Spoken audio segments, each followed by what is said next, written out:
Welcome to Real World Peaceful Parenting, a podcast for parents that are tired of yelling, threatening, and punishing their kids. Join mom and master certified parent coach Lisa Smith as she gives you actionable, step-by-step strategies that'll help you transform your household from chaos to cooperation. Let's dive in. Well, hey there. Welcome back for episode 2. I am so excited to be with you here today. This podcast has been a dream of mine for so long. It's hard to believe it's happening, and it's so great to have our dreams come true, isn't it? So in my work with families, whether it's coaching, teaching, writing, or now podcasting, I share simple and effective tools that can help you create connection with your kids. And here's what I know. Once there's connection, then cooperation follows. And in today's podcast, we're going to talk about one of the magic tools that creates deep connection with your kids. As a side note, this magic tool also works with spouses, partners, bosses, employees, coworkers, mother-in-laws, and friends. So I borrow Brené Brown's definition of connection because why not? I mean, she's amazing and the definition is spot on. And I love me some Brené Brown. She is a mentor of mine, and we haven't even had the pleasure of meeting yet. But that's a different podcast for a different day. So back to Brené's definition. Brené says, connection is when the other person feels, that's the key word in the sentence, the other person feels seen, heard, and valued. Oh, I just love that. The other person feels seen, heard, and valued. You with me so far? Okay, so back to the magic tool that is going to be a game changer for your parenting. This one simple tool can completely change the dynamic in your family overnight. And here's the good news. It's pretty easy to implement. By the end of this podcast, you will be good to go. So at this point, you're probably like, okay, Lisa, come on, give it to me, right? All right, well, let's dig in. It's a big full circle moment for me that this tool came to me while listening to a podcast. I can't really say I'm surprised because let's be honest, podcasts are amazing and definitely where it's at right now.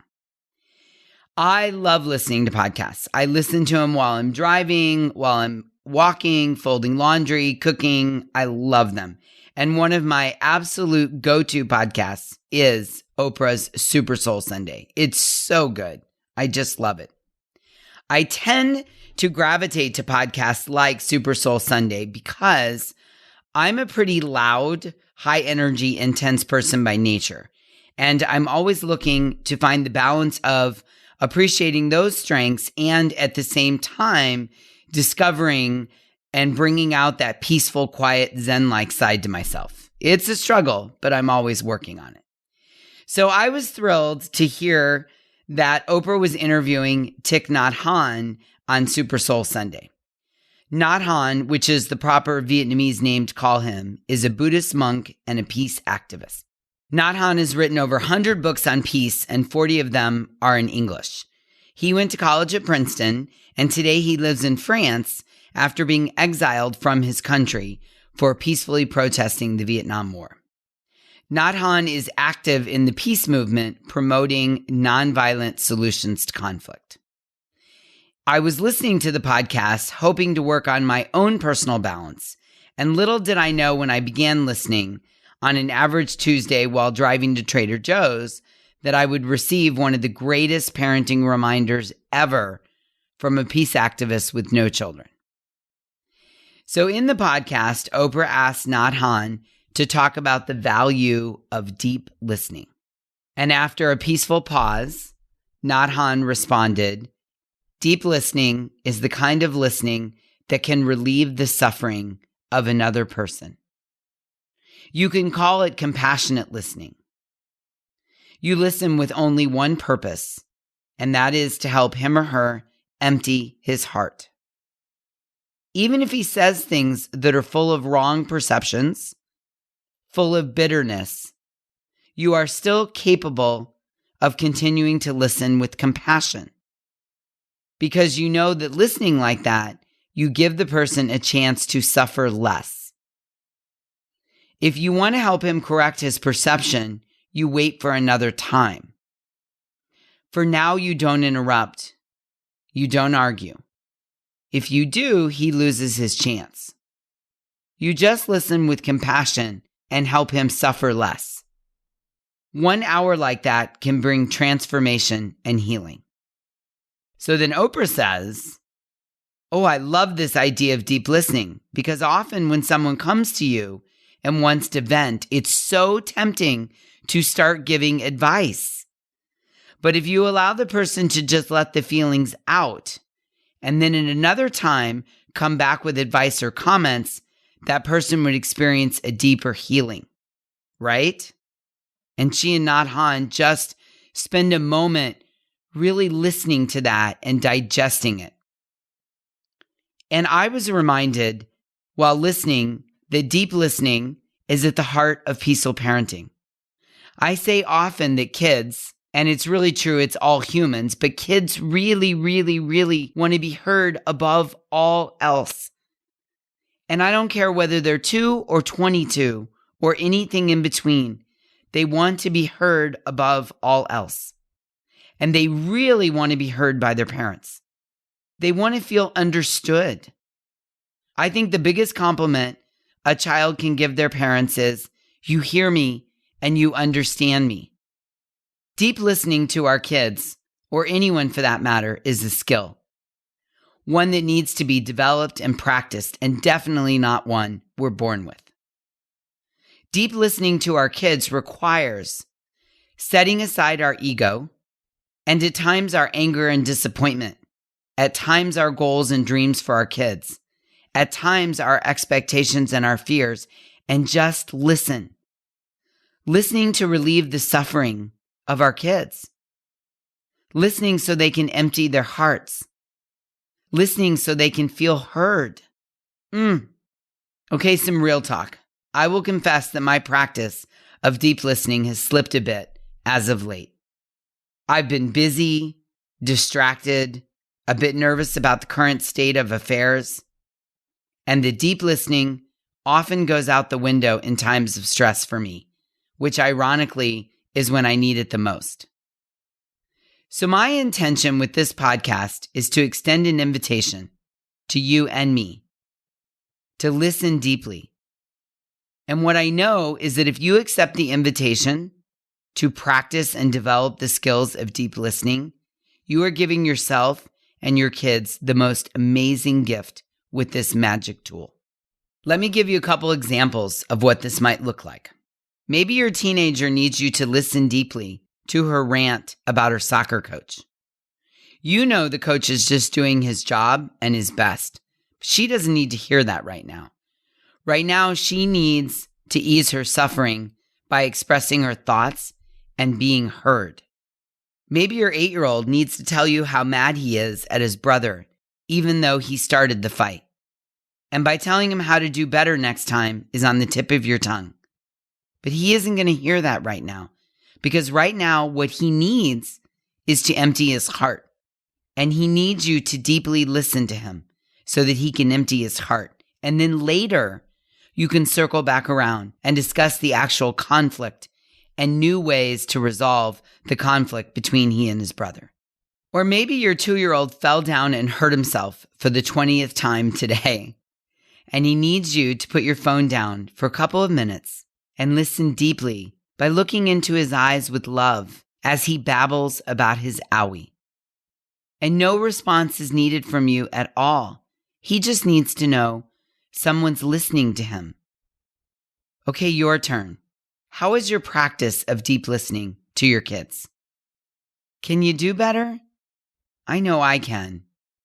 I sometimes have arguments in my head with my 16-year-old son ahead of time. I want to have my talking points down, and I want to know what I'm going to say. With my son Malcolm, there's often a really small window to get my point across. So I often pre-argue in my head. The upside of that is my thoughts are organized. The downside is sometimes I think I know everything he's going to say, so I want to skip over the listening part because I already think I know exactly what he's going to say. Can you relate? But let's be honest. Number one, I don't know what he's going to say.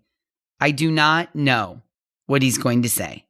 And number two, when I skip over this part, I rob him of the opportunity to be heard and the opportunity to ease his suffering with deep listening. What I know for sure is when I engage in the practice of deep listening, he feels seen, heard, and value, which equal connection for both of us. Even if I'm not agreeing with him or saying yes or giving in, even if he doesn't like my answer or request, he feels seen, heard, and valued. Make sense? So again, I want to invite you to join me in committing to the practice of deep listening to your kids. Even when you're distracted, even when you're stressed, even when you don't like what they have to say or are uncomfortable with their big emotions. We want to engage in the practice of deep listening. Let me be clear. Deep listening doesn't mean you automatically give in to what they want or demand.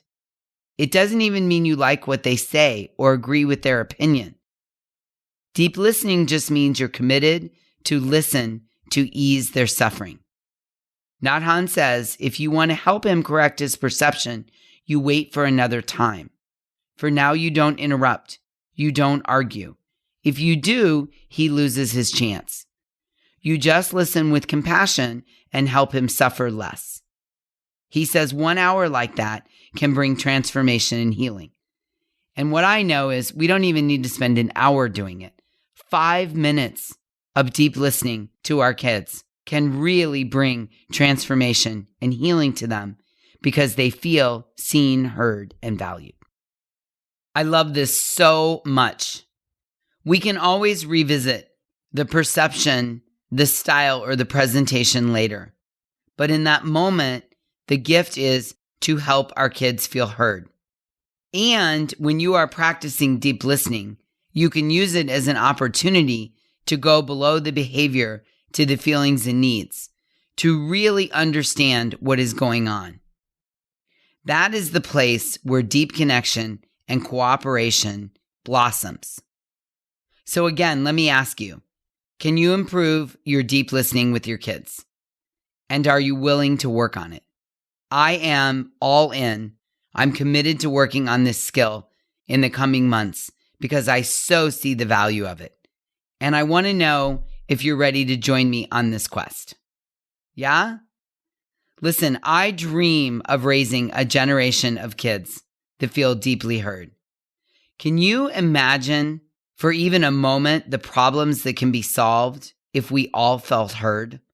Oh, my heart swells just imagining it. And what I know for sure is that deep listening begins in the home. Do you hear me? I need an amen on that one. Let me say it again. What I know for sure is that deep listening begins in the home. All right, there you have it. The magic tool, the game changer. So take that back to your family, implement it, use it, work it, and just wait for the magic to unveil as your kids feel deeply heard and they feel seen, heard, and valued. That, my friends, is connection. Okay, join me for episode 3, where we're going to talk about the practice of peaceful parenting. And until next time, I'm wishing us all peaceful parenting. To celebrate the launch of the Real World Peaceful Parenting podcast, I'm going to be giving away a $50 gift card to one of my many Peaceful Parent courses. I'm going to be giving away one gift card to 10 lucky listeners who subscribe, rate, and review the show on Apple Podcasts. It doesn't have to be a 5-star review, although I sure hope you love the show. I want your honest feedback so I can create an awesome show that provides tons of value. Visit www.thepeacefulparent.com/podcast launch to learn more about the contest and how to enter. That's www.thepeacefulparent.com/podcast launch.